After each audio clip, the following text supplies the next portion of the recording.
Hello, everyone. Welcome back to this class. Now let's start chapter 2, frequency distributions and graphs. For this chapter, we have 4 sections, section 2.1, section 2.2, 2.3, 2.4. So we're going to start with organizing data, and then we're going to draw histograms. We're going to discuss some other types of graphs, and then finally look at the distribution shapes. So section 2.1 part 1, organizing qualitative data. So a quick review for qualitative data. So for any variable, we have distinguished the variable into a qualitative variable or quantitative variable. Qualitative variable or qualitative data belongs to the non-numerical category. So if you see any variable that they don't have numerical value as their data, then they're considered as qualitative variable or qualitative yelling qualitative data. And then let's first look at this. Look at this example. So we're going to do a survey regarding pet preference of the students in this class.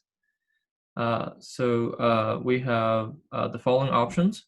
You can either answer no, dog, cat, ferret, or other. Then we're gonna collect the information for regular face-to-face class. We're gonna collect the information, but for this practice, I'll just write down some outputs and then just treat that as or outcome for this survey. So clearly, I'm a dog person, so I will just put dog for my answer to this survey. And then someone may say, I don't need a pet, so no. And then someone may prefer cat, so their answer could be cat. And now we have this 30 inputs as the survey results. So this is going to be called raw data because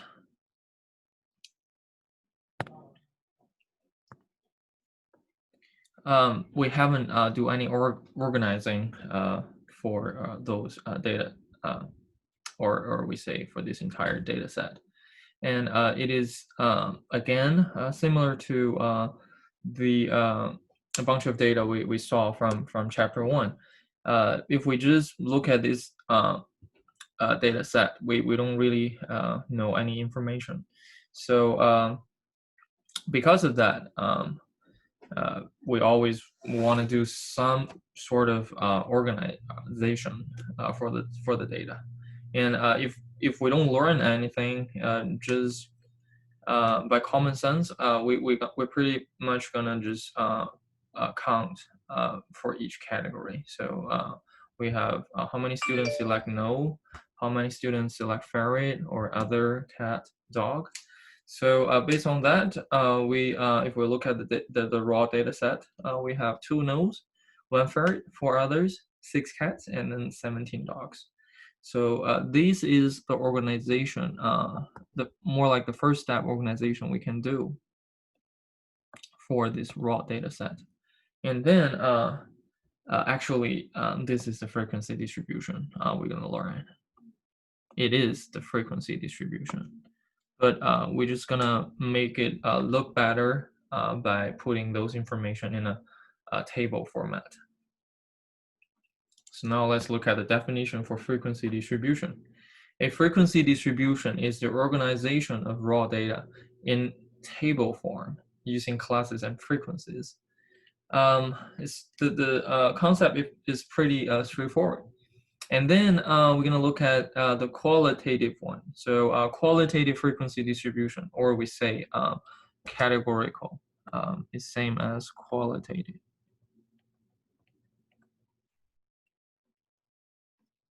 Same as qualitative. and it's used for data that can be placed in specific categories such as nominal or ordinal level data. So a quick example, categorical frequency distribution. So we have a raw data set for the political party affiliation of the students in math and Stat 1369 class. So now we can see we have 1, 2, 3, 4, 5 columns, and then a total of 8 rows. So 5 times 8, that tells us we have 40 observations here, 40 observations here. And then the way to organize this, we're just gonna count how many categories we have. We have Democratic, Republican, other, and then we can put a tally here. Just make sure that the counting is correct. We have 13 Democratic, 18 Republican, and then 9 other.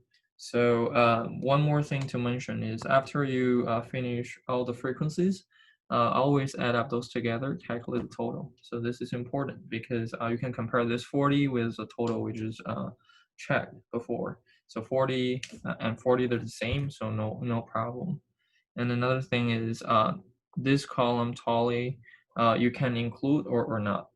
If you don't want to include it, that's totally fine. You can do it in on a scratch paper, but just include this tally. Kind of make sure that your counting is correct. Okay, now let's look at another definition, relative frequency. So relative frequency, we use RF represent that, equals frequency divided by total. So it's more like looking at each class, how much weight it has. So we can also use percent to represent this RF. A relative frequency distribution of qualitative data is a listing of the distinct values and their relative frequencies. We don't usually see just relative frequency distribution. So when we make a frequency table or frequency distribution, we always just put one column representing the frequency and another column represent the relative frequency or percent. So now let's look at these same example. We have the party, 3 categories, frequency and relative frequency. So 13 divided by 40, 18 divided by 40, and 9 divided by 40, which is a total. Even though you just put the relative frequency like this, it's also good. But don't forget, for this format, you're always going to include the total, which is 40 divided by 40. Although we know it is 1, but just to make it consistent, we're going to use this format. Or someone may prefer 32.5%, 45%, 22.5%. It's also okay in the percentage format, but for the total, although we know it's 1 for sure, but still it's going to be 100%. Okay. Now let's finish this PET example. So we have, I think we have 2 nodes and 1 ferret for other.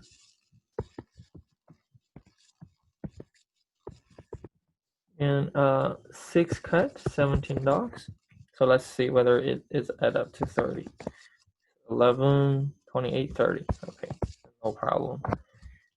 And then relative frequency, we can just put 2 over 30, 17 over 30, 6 over 30, 1 over 30, 4 over 30, and then the total is going to be 30 over 30. So this spot of mass equals 1, but just a different way to say it's 1 for sure. Okay, that's all for section 2, part 1. And then for part 2, we're going to talk about organizing quantitative data. So we just finished discuss the qualitative part. Now let's look at the quantitative, the numerical value data. So when the range of the data is large, the data must be grouped into classes that are more than 1 unit in width, in what it is called a group frequency distribution. So group frequency distribution is going to be very important in this part too. Now let's look at dataset 1 and dataset 2. So we have two examples here. Dataset 1, number of TV sets in each of 50 randomly selected households. So if we look at these data sets, we can tell this is more of the discrete data, because it's every number is a counting, and then you have all integers. So it is another category of discrete data. And then for data set 2, you have decimals. And then pretty much for weights, you can just reach any number in between a certain interval. So we know these is called continuous. So we're going to introduce different ways to organize this data set, something like data set 1, discrete, and also you don't really have a lot of different values here. You just have 0, 1 to 6. So a total of 7 different values. That's how we describe something similar to dataset 1. And then for dataset 2, you just have decimals. It's continuous. So how can we organize this type of dataset? And then before we discuss the grouping method, we're gonna look at some basic requirements. So to organize quantitative data, we first group the observation into classes, and then now we're gonna look at the guideline about these classes, how to make those classes. The first one, number of classes should be small enough to provide an effective summary, but large enough to display the relevant characteristics of the data, usually between 5 to 20 classes. So the reason we have that guideline or requirement is because the reason we want to organize data is to see the data in an easier way. So for example, you want to just group using two classes. Then you're pretty much going to end up with a lot of numbers in one group and in one class, and then a lot of number in another class. So you don't really make a lot of difference than the raw data. So as long as it's not easier to interpret or easier to see the data distribution, then that just doesn't make any sense. And for really, really large classes, the same thing. For example, we have 50 numbers in a data set, and then we want to do 50 classes. Then just imagine we have 50 classes with just one frequency per class. Then you really don't have this data interpret well, or you don't see the distribution. Then still doesn't make sense. And that's why we need to require that. But in a real problem, this number is always going to be given. So if you see this type of question in test, the question is gonna just provide information about a number of classes that you want to use. And it's not that strict. Sometimes if you do 21 or a 4, it's also okay. And then guideline 2.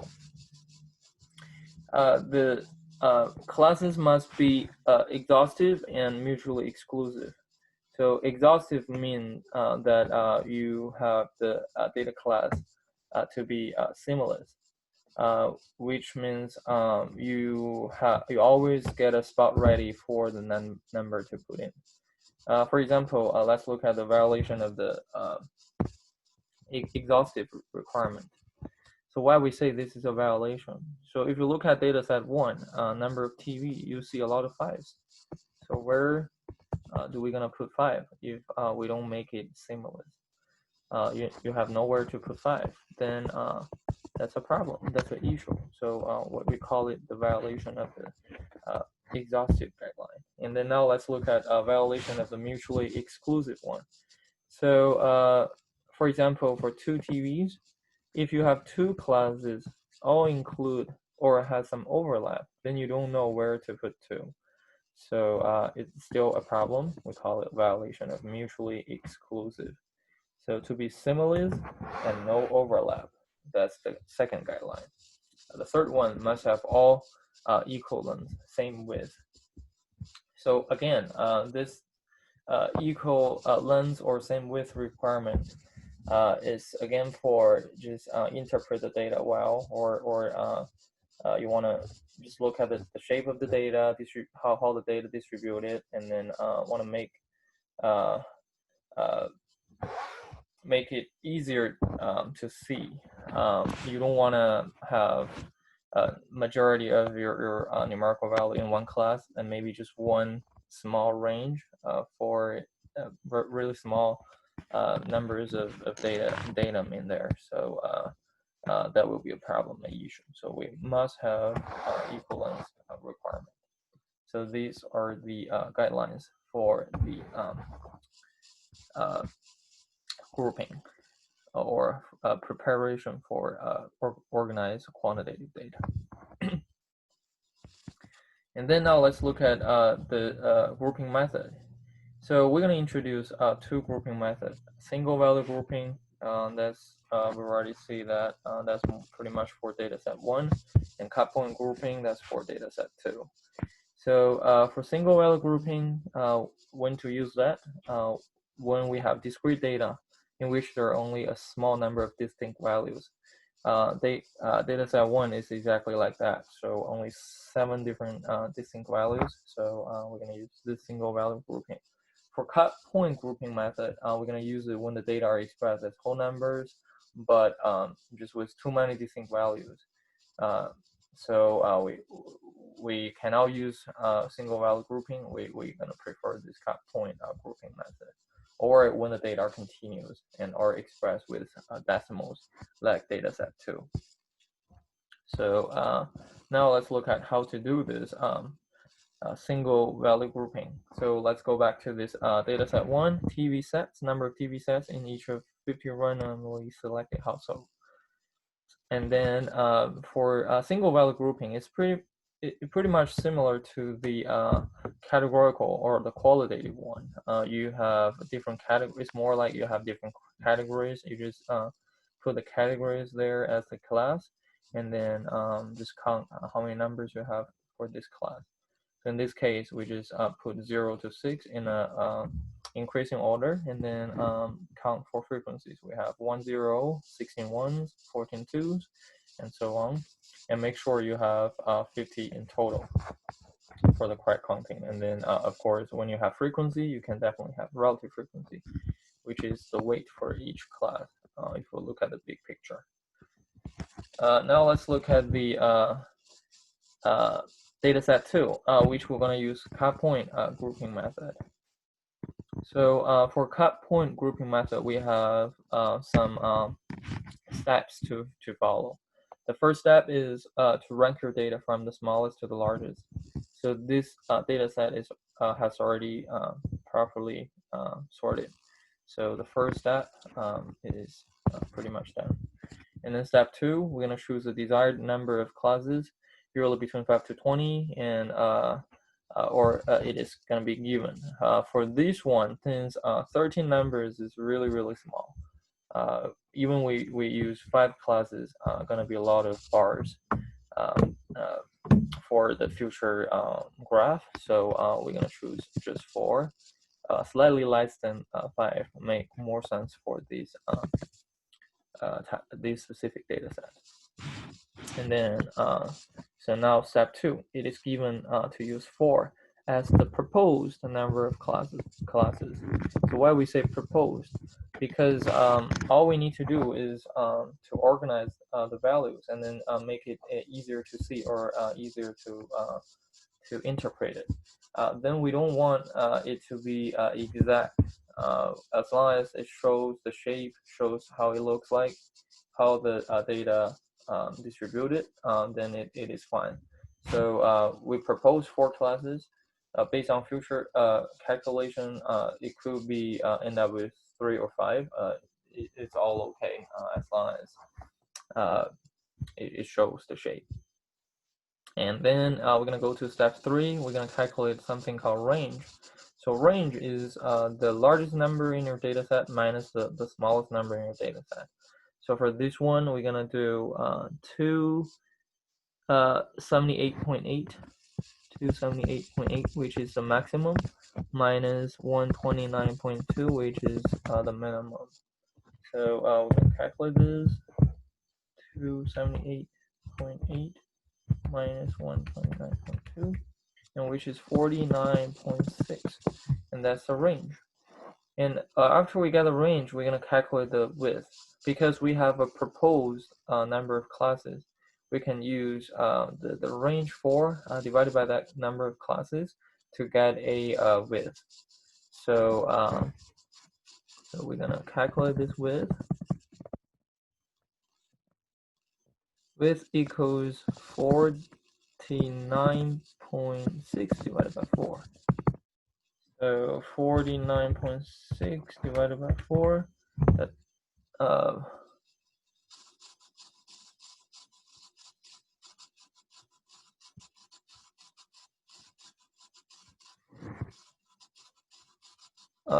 I think there's a calculation problem for the previous one. It should be 149.6. So the width is going to be 1.49.6 divided by 4, which is 37.4. 37.4. And width means for each class, the largest number, or we call it the upper limit, minus the lower limit. That's the width. So for this one, for easier calculation, we're going to round it up to 40. Just make it an integer and then easier to calculate. So now we're going to find all the class limits and then just tolerate the data, steps 6 and 7. Now let's look at the result after we do the cut point grouping method. So when we generate this frequency classes, we're going to start with the smallest number, so the minimum of the data set. And then we're going to use this number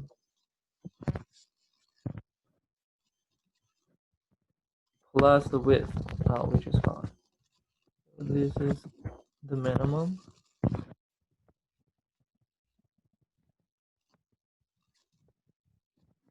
And then plus the width to get the upper class limit, because width equals upper class limit minus lower class limit. Then if you got this lower one already, plus width back, it's the upper one. So then 129.2 plus 40, you got 169.2. That's the first class. And then for the next one, you start with the same value, 169.2, and then still plus 40 here. You got 209.2. And then plus 40 to 49.2, and then plus 40 to 89.2. You may ask when to stop. So when you see any class, the limit, the upper limit is more than the maximum. So your maximum equals 278.8. That's your maximum. So if you stop here, then 249.2 is not larger than this maximum. So you cannot stop yet. You have to add one more class to make sure this number is more than the maximum you have. Now that we have it's more than that, we're gonna stop here, and then we end up with 1, 2, 3, 4 classes. So for this example, we happen to have the same classes as we proposed, which is good. But for some other examples, it might be slightly different, but not a lot. So it's also acceptable. And now we know why we need to round it up the width. When we calculate it, it equals 37.4. We want to round it up to 40 because it's very easy to calculate with this 40 integer for the classes. And now we just put the numbers there. So now let's look at the data set 2. So we have 129.2. I'll make this a little larger.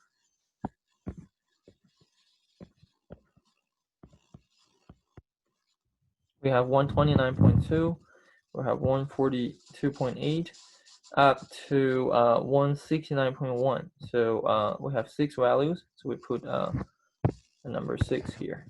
And then for the next one, we have 170.1 up to 209.2. So then we have a problem, right? So you have 209.2 here and then 209.2 here. Which one to put? If we don't have this symbol, then we're gonna have problem because it's a violation of the mutually exclusive. You don't want a value in a class that have an overlap. So, but what does this mean? This means 2 smaller than 2, but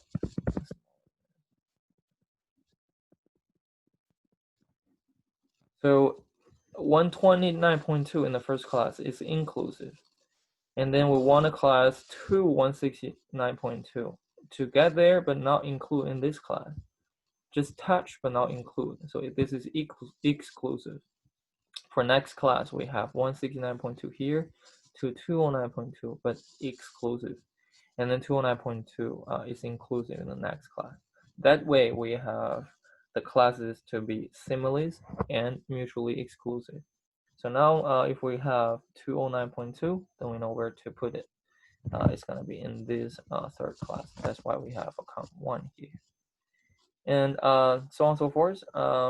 You finish all the counting, just check whether you have a total of 13 numbers, which is correct, and then just put relative frequency here. And then we all know this should be 1, but to add up all those numbers, we got 1.001. This is the rounding error, which is okay. Now I do have another question. So what if we have 289.2 in the data set? So can we put it here? The answer is no. This is exclusive. If you happen to have 289.2, you need to generate another class just to put this number in. Okay, so that's all for section 2.1, and I'll stop here. And then next video lecture, we're gonna start from section 2.2, the histograms.